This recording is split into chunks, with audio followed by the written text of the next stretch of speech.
সকালে কিন্তু সবারই কম বেশি পেট ভরা ব্রেকফাস্ট বা হেলদি ব্রেকফাস্ট সবারই চাই। তো তার জন্য আজ সকালে নিয়ে চলে এলাম সুজির উপমা। তো সুজির উপমা বানানোর জন্য লাগছে আলু টুকরো করা, গাজর টুকরো করা, লঙ্কা কুচি, কাঁচা লঙ্কা কুচি, আর নিয়েছি পেঁয়াজ কুচি, টমেটো কুচি।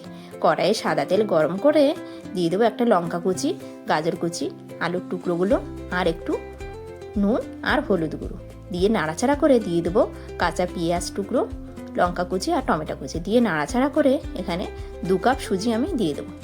আমি এখানে পরিমাণ অনুযায়ী 2 কাপ নিয়েছি। কাপ মেপে দিলে রান্না করতে সুবিধা হয়। তো একটু সুজিটা ভাজা করে নেবো, মানে হালকা নাড়াচাড়া করে ভাজা ভাজা করে নেবো। তো দেখুন আমি কিন্তু এখানে হালকা হলুদ ব্যবহার করেছি, আপনারা চাইলে ব্যবহার করতে পারেন বা নাও করতে পারেন।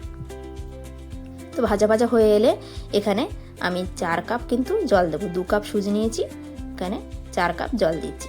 জল দিয়ে দেখুন এরকম নাড়াচাড়া করে একটু চাপা দিয়ে দেবো। এখানে কিন্তু রান্না করতে বেশি সময় লাগে না। তো এভাবে কিন্তু সকালে ব্রেকফাস্ট চটজলদি বানিয়ে নিতে পারেন। রান্না করতে কিন্তু কম বেশি 5 মিনিটের বেশি লাগবেই না। তো দেখুন রেডি হয়ে গেল ঝরঝরে সুজির উপমা।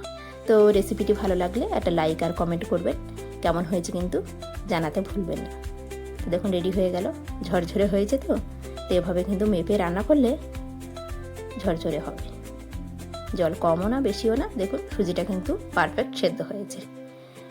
তো খেয়ে নিলাম ঝটপট। তো আজকের মতন এইটুকুনি, টাটা, দেখা হবে আবার নেক্সট ভিডিওতে।